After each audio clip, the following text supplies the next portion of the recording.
प्रिय विद्यार्थियों, आप सभी का एक बार फिर से आज की ऑनलाइन पाठशाला में स्वागत है। और अब हमारे पास जो नया टॉपिक है, ट्रांसफार्मर में ऊर्जा की हानियाँ। देखिए, हमने ट्रांसफार्मर को पढ़ा, उसमें प्राथमिक कुंडली, द्वितीयक कुंडली होती है और प्राथमिक कुंडली पर हमें जिस प्रत्यावर्ती वोल्टेज को परिवर्तित करना होता है उसको जोड़ा जाता है और उसका परिवर्तित जो रूप होता है द्वितीयक कुंडली से हमें प्राप्त होता है। तो देखिए, जब प्राथमिक कुंडली से द्वितीयक कुंडली में वोल्टेज परिवर्तित होकर के आता है तो कुछ न कुछ ऊर्जा का ह्रास हो जाता है। और ये ह्रास किसके कारण हो सकता है उसको समझते हम पॉइंट वाइज। सबसे पहले तांबे के तार की कुंडली। देखिए, अभी हमने आपको बताया, आपको ध्यान होगा कि प्राथमिक कुंडली और द्वितीयक कुंडली, प्राथमिक कुंडली में मोटे तार के कम फेरे है ना, और द्वितीयक कुंडली में जो है तांबे के पतले तार के अधिक फेरे होते हैं ऊंचाई ट्रांसफार्मर में, ऐसे अपचयी ट्रांसफार्मर। तो तांबे का क्या होता है, प्रतिरोध काफ़ी अधिक होता है, जिस कारण से ऊर्जा खपत जो है काफ़ी ज़्यादा हो सकती है। ठीक है ना, क्योंकि तांबा एक प्रतिरोध तो नहीं कह सकते हैं, लेकिन तांबे की जो चालकता होती बहुत ज़्यादा होती है और बार बार चुंबकित और विचुंबकित की प्रक्रिया होने के कारण तांबे का तार जो है गर्म भी हो सकता है और गर्म होने के कारण जो है उससे जो ऊर्जा होगी वो खपत हो जाएगी, ऊष्मा के रूप में निकल जाएगी। इसलिए हम क्या करते हैं, ट्रांसफार्मर की जो कॉइल होती है हमारी, है ना, ट्रांसफार्मर की जो पटलित करोड़ होती है उसमें जो या तो पानी का प्रवाह किया जाता है, लेकिन या कोई लिक्विड, पानी तो नहीं कह सकते हैं, लेकिन या तो वायु का प्रभाव उसमें किया जाता है, हवा डाली जाती है उसमें ताकि वो गर्म ना हो, या उसमें क्या करते हैं कोई तेल, हवा या तेल का प्रभाव उसमें किया जाता है ताकि वो जो है उसकी कुंडली या वो जो है ठंडी रह सके। दूसरा आता है भंवर धाराएं।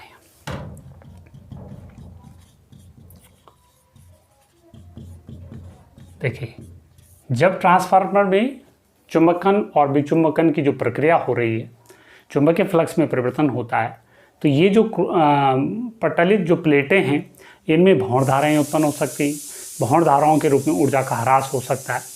लेकिन इसको हम मिनिमाइज कैसे करते हैं, जो ये कुंडलियाँ जिस प्लेट पर बनी हुई होती है वो क्या होती, पट्टलित होती है, और पट्टलित होने से भंवर धाराओं की के कारण जो ऊर्जा का ह्रास होने की जो संभावना होती है उसको हम क्या कर देते हैं, कम कर लेते हैं। तो ऐसे उसको बचा जा सकता है पट्टलित के कारण। तीसरी जो इंपॉर्टेंट बात आती है शैथिल्य हानि, शैथिल्य हिस्टैरिसीस लॉस हानि। देखिए, ये जो पट्टलित क्रॉड है, आयताकार क्रॉड है जो भी हमने बनाया था, उसके बार बार चुंबकन और विचुंबकन के मैग्नेटाइज और डिमैग्नेटाइज की प्रक्रिया में, ठीक है, उसमें जो है ऊर्जा का ह्रास हो सकता है, जिसको हम क्या बोलते हैं, शैथिल्य हानि कहते हैं। तो इस प्रक्रिया को जो है रोकने के लिए हम क्या करते हैं, ऊर्जा ह्रास को जो है कम करने के लिए ये जो हमारी क्रॉड होती है, लोहे की क्रॉड है या किसी मिश्र धातु की, यानी मिश्र धातु की क्रॉड उसको जो है बनाया जाता है, मिश्र धातु से जो है इस हानि को कम किया जा सकता है। तीसरी बात आती है कि प्राथमिक कुंडली से शक्ति का ह्रास, शक्ति ह्रास। देखिए, जितनी पावर आप प्राथमिक कुंडली में दे रहे हैं उतनी पावर द्वितीयक कुंडली से प्राप्त नहीं होती है ना। तो अगर ऐसी कुंडली अगर ऐसा हो जाता है तो हम बोलते हैं कि ट्रांसफार्मर हमारा बहुत दक्ष है। और आजकल जो मॉडर्न टाइम में तो 100% दक्षता, एफिशिएंसी के साथ भी ट्रांसफार्मर बन रहे हैं, लेकिन वास्तव में जो ट्रांसफार्मर की दक्षता होती है 90% तक होती है, यानी प्राथमिक कुंडली को जितनी पावर दी 90% पार्ट ही उसका परिवर्तित होकर के द्वितीयक कुंडली से निकलता है। ठीक है ना। तो दक्षता के हिसाब से, क्योंकि प्राथमिक कुंडली में जितनी पावर होगी उतनी द्वितीय कुंडली में पावर निकलनी चाहिए, तो उसके कई कारण हो सकते हैं। अभी मैं बता रहा था तांबे की कुंडली होने के कारण ऊर्जा ऊष्मा के रूप में निकल सकती है, क्योंकि उसका तेल या मान लीजिए कम हो गया या उसमें नहीं है, या वायु प्रभाव उसमें बराबर नहीं बना हुआ, या भंवर धाराएं उसमें उत्पन्न हो रही। तो कई कारण हो सकता ऊर्जा ह्रास या पावर कंजप्शन का। तो इसलिए दक्षता, यानी हम यूँ कह सकते हैं कि जो सेकेंडरी द्वितीयक कुंडली से प्राप्त शक्ति लेस देन होती है प्राथमिक कुंडली की शक्ति से। मैंने प्राथमिक कुंडली में जितनी पावर हम भेज रहे हैं वो द्वितीय कुंडली से नहीं मिलती है। तो यानी यूँ भी कह सकते हैं हम कि Vs into I S less than Vp into I P. तो इस प्रकार से ट्रांसफार्मर की दक्षता का यही सूत्र बन जाता है। ट्रांसफार्मर की दक्षता अगर कहीं पर पूछा जाता है, इसको हम बेटा यहाँ पर इस साइन ईटा से डिनोट करते हैं और इसको बोलते हैं, सीधी बात है, Vs into I S upon Vp into I P, है ना। तो आदर्श अगर ट्रांसफार्मर होगा, ट्रांसफार्मर, तो उसके लिए ईटा इजिकल क्या हो जाएगा 1, क्योंकि प्राथमिक कुंडली की दक्षता प्राथमिक कुंडली में शक्ति द्वितीय कुंडली में शक्ति के बराबर होगी। तो तभी दोनों कट जाएंगे तो n इजिकल टू 1 आ जाएगा। तो ईटा की वैल्यू हमेशा क्या होती 1 से छोटी आती है, यानी 100% दक्ष कोई भी ट्रांसफार्मर नहीं होता। तो यूँ भी आप इसको समझ सकते हैं। एक बात, दूसरी एक इम्पॉर्टेंट बात है, देखिए ट्रांसफार्मर की उपयोगिता देखिए ट्रांसफार्मर की, उसको भी थोड़ा समझा लेते हैं। ट्रांसफार्मर की उपयोगिता यूँ भी कह सकते हैं आप, फार्मर की उपयोगिता। देखिए आप सब जानते हैं किसी भी पावर स्टेशन से जहाँ बिजली बनती है, वहाँ जो पावर उत्पन्न होती बहुत ज़्यादा होती है। आपने सुना होगा हमारा टिहरी डैम जो होता है 2200 मेगावाट की बिजली उत्पन्न कर सकता। अब 2200 मेगावाट की बिजली को आगे भेजना है, तो इसके लिए किस प्रकार के तार चाहिए, किस प्रकार का सिस्टम चाहिए, है ना। या कोई 90 मेगावाट की बिजली उत्पन्न कर रहा है, कोई 600 मेगावाट की, मेगा का मतलब होता है 10⁶ वाट। तो इतनी बिजली उत्पन्न हो रही है वहाँ पर डे, तो उसको एक स्थान से दूसरे स्थान तक भेजना है, तो कैसे भेजेंगे। देखिए सपोज मैं एग्जांपल के तौर पे ले रहा हूँ, माना पावर स्टेशन पर उत्पन्न विद्युत P बराबर, माने पावर के रूप में 20,000 वाट है, मान लीजिए, ठीक है, 20,000 वाट है। और हमारे पास घरों में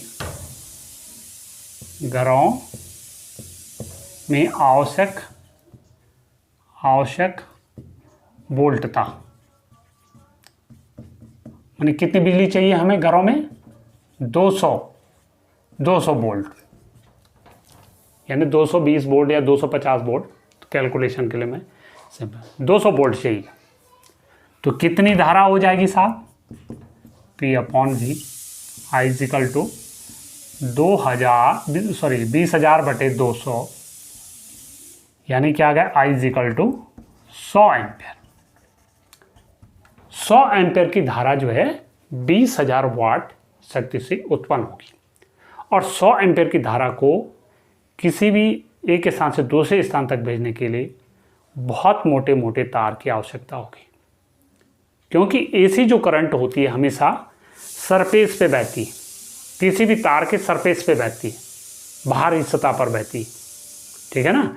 तो उसके जलने का डर रहता है, समझे। तो ये क्या हो जाएगा, बहुत मोटे तार की आवश्यकता होगी। आप यहाँ लिख सकते हैं इतनी अधिक धारा को एक स्थान से दूसरे स्थान तक भेजने के लिए मोटे तार की आवश्यकता होगी, अतः लागत बढ़ जाएगी। माने बिजली को एक स्थान से दूसरे स्थान तक भेजने के लिए लागत क्या हो जाएगी, बढ़ जाएगी। तो अब ऐसा क्या हम करें कि भाई लागत भी कम हो और हमारी जो है बिजली एक स्थान से दूसरे स्थान तक आसानी से भी पहुंच जाए। तो इसके लिए हम क्या करते हैं, ट्रांसफार्मर का यूज़ करते हैं। ठीक है, अब देखिए कैसे करते हैं। अब इसको मैं मिटा रहा हूँ, अतः यहाँ पर इसको लिख देते हैं यहाँ से 100 एम्पीयर। अतः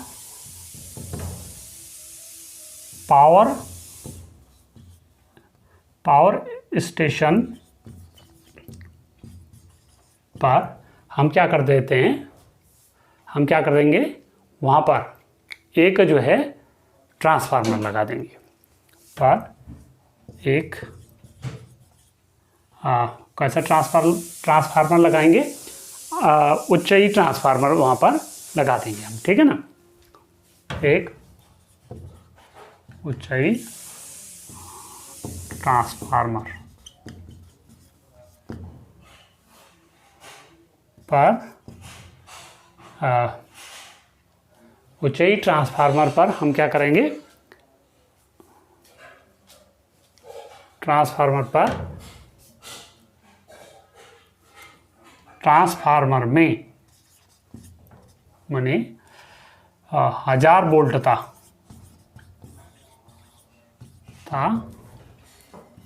पर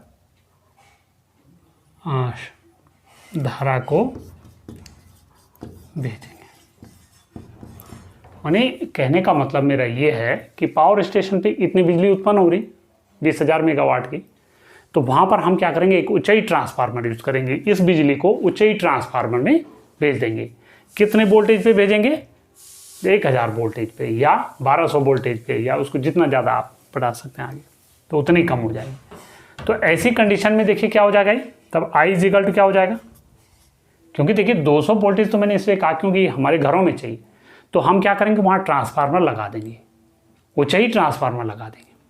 ठीक है ना, तो ये क्या करेगा, देखिए 20,000 मेगावाट बटे 1000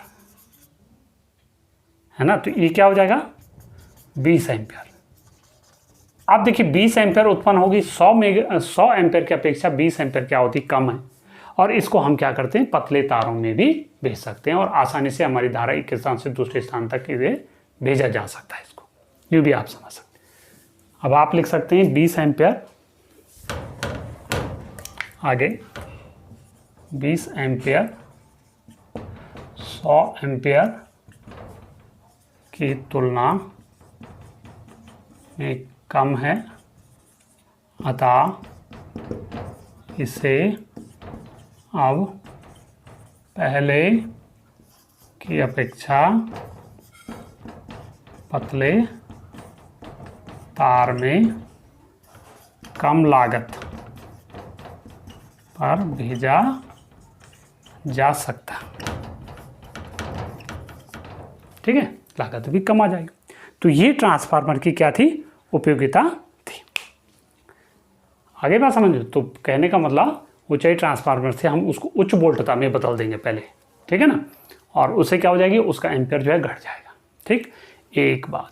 अब दूसरी एक और इम्पॉर्टेंट चीज होती है कि एसी की डीसी की अपेक्षा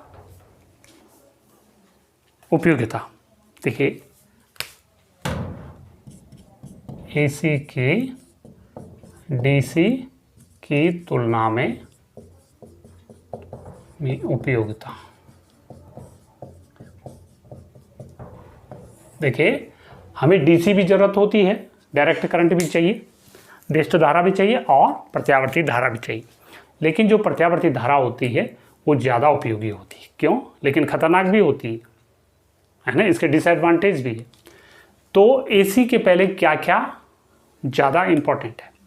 देखिए एसी को हम आवश्यकता के हिसाब से परिवर्तित कर सकते हैं, यानी इसकी वोल्टता को आवश्यकता के हिसाब से कम या अधिक कर सकते हैं। तो इसी कारण से पावर स्टेशन से अभी आपने देखा कि इतनी ज़्यादा पावर को अधिक वोल्टेज पे कन्वर्ट करके उसको कम एम्पेयर में तार में भेजा जाता है और आसानी से हमारे जो पतले तार हैं उसमें भी धारा को भेज सकते हैं, ठीक है। जबकि डीसी को हम नहीं भेज सकते। अगर 20,000 मेगावाट की बिजली डीसी है तो उसको जो है 100 एम्पेयर के बराबर ही भेजना पड़ेगा। उसके लिए तार भी काफ़ी मोटे मोटे चाहिए, तो लागत बहुत ज़्यादा आ जाएगी। एक दूसरा, एसी को हम क्या कर सकते हैं, डीसी में बदल सकते हैं, है ना। अभी आप देखेंगे आगे है आपके पास कि एसी जो करंट होती है प्रत्यावर्ती धारा, उसको दिष्ट धारा में बदला जा सकता, जबकि डायरेक्ट जो करंट होती है उसको एसी में नहीं बदला जा सकता। ये बहुत ही कठिन प्रोसेस है, ठीक है ना। तो इस प्रकार से ये उपयोगी, जब एसी की ज़रूरत होगी तो एसी का यूज़ कर लेंगे। जब एसी हमें डीसी की ज़रूरत है और डीसी हमारे पास नहीं, तो एसी को ही हम डीसी में बदल देंगे। तो एसी को डीसी में बदल सकते हैं, तो इसलिए जो है एसी जो है उससे उपयोगी। तीसरी इंपॉर्टेंट बात क्या है कि एसी के जो उपकरण होते हैं, वैद्युत उपकरण जितने भी होते हैं एसी के, एसी प्रत्यावर्ती धारा के, वो ज़्यादा जो है सुविधाजनक होते हैं और यूँ कह सकते हैं कि उनको हैंडल करना जो है आसान होता है, ठीक है। तो छोटे से लेकर के बड़े उपकरण इसके बनाए जा सकते हैं। तो इस प्रकार से फिर इसके देखिए ऐसे और भी होंगे, तो जो मुझे याद आ रहे हैं तो उसको बता रहा हूँ। फिर एसी के जो है लॉस क्या है, देखिए आपने देख लिया, एसी जो करंट होती है, वोल्टेज होती है, उसमें लगातार फ्लक्चुएशंस चलते हैं,